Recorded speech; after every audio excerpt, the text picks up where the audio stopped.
Welcome back to another one of my videos. In today's episode, I'm going to be discussing some reasons why you should keep going to open mics and why you shouldn't quit doing stand-up. I mean, obviously, most of the stuff I will say might contribute to someone not wanting to do it, but I feel like how stand-up is, it's framed in a way where it's like, oh, this is going to suck. You're not going to want to keep doing this, so I'm going to try to push back against that narrative, even though I sort of agree with it. Regardless of how funny you are, your public speaking skills will get better. I already touched on this in another video. I won't delve too into it, but still picking up a skill, even though it might not be the skill you're looking for. But something that keeps me going to open mics, the grind is hard to go through material and work out a bunch of stuff, especially if you're writing a lot. And sometimes days can sort of blur together, but I feel like the best way to avoid that is just do something you find funny up there, or do something unique. Like, there's been nights I didn't want to go out and do comedy until I had a weird idea, and it's like, oh no, I want to see how that works, and then I did it, and those are some of the most fun sets I've had.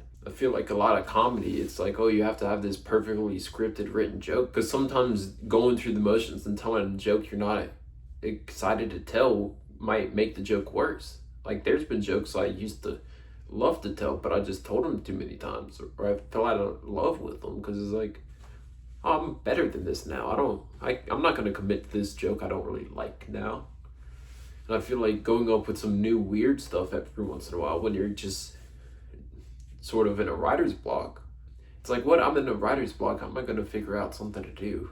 It's like, just go up there and do something weird. There's one time I went up with a Chris Paul jersey and just read his career stats the day he retired. And that got laughs because it was a switch up. I feel like the audience can see if you're having fun up there, and if you're not having fun up there, it's a lot harder to have a good set.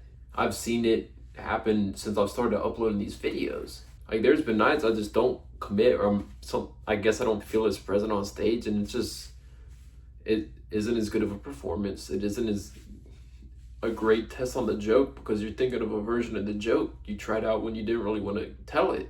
But you're like, oh, I might as well tell it because I'm going up tonight anyways. It's like, sometimes forcing it's good for practice, but you don't always force material.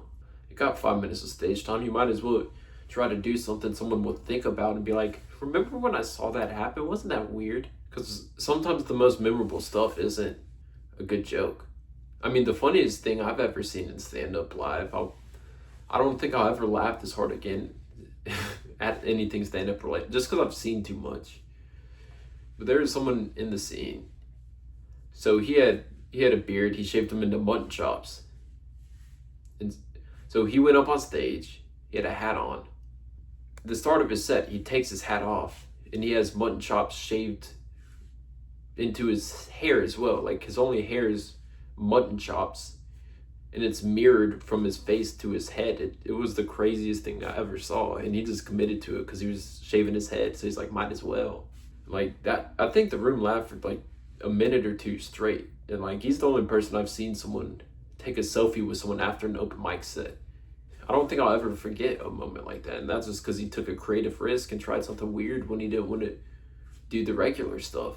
And the last point I have to make in this, because this is the best words of advice I've ever received as a comic, I feel like another reason to keep doing this is because this is something you personally want to do. The reason I'm making this video is from the point I heard from one of my friends, and who was more experienced comic than me, like, knows the business better. He said, comedy is a marathon, but for you it should be a sprint. And that wasn't him like, oh, me specifically. It was just him talking about, if you want to do comedy, you're going to be telling jokes for a long time if things go right. Sometimes you lose focus on the long term when you're focusing on the short term. But you got to sprint in the short term so you can have the chance to have a long-lasting career in comedy. Because if you don't ever put in the work to give yourself the best chance to do something you want to do, then why are you doing it if that's something you want to do? That's only for the people that are trying to like make a career in comedy. Because I mean, if this was a passion or a side gig, it's fully respectable. But I think what keeps me going, at least these 2.5 years, has been, yes, sometimes a week will suck. There'll be an off month of stand-up, but it's still something I enjoy doing. I enjoy trying to make people laugh. And I'm gonna try to do whatever I can to ensure I can do this as long as I can. And the thing with comedy too is there's so much comparison and it's competitive. It's just sometimes you lose the focus of why you're doing it. Because everyone is on their own journey, moving at their own speed. If it's something you enjoy doing and you take the time and effort to get better at the craft, then you might as well do it. It's like that's what it's all about, in my opinion. It's not about getting famous, it's about being as funny as possible. I know that was a sort of rambly video. I really didn't have much of a plan when I hit record. I was just gonna talk about some stuff, what kept me going as a stand-up. I've been thinking about this side of comedy more just because starting out making YouTube videos, it's a whole different animal than stand-up. It's a different grind. It's still similar and it's monotonous and you just gotta keep going. Like I think that's something at the center of all of these kind of passion projects. It's worth pursuing if you're passionate about it. But if you don't have the passion for it, then what's the point? Because something for me, I never want to lose sight of why I started doing this. It's to make other people laugh. Because I like making other people laugh. I don't always do it. I would be trying to make people laugh more off stage if I didn't have this outlet. And I would probably annoy some more people.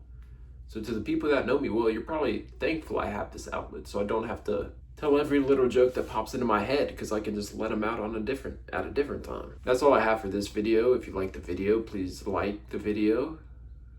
I would appreciate a subscription. A comment would be great.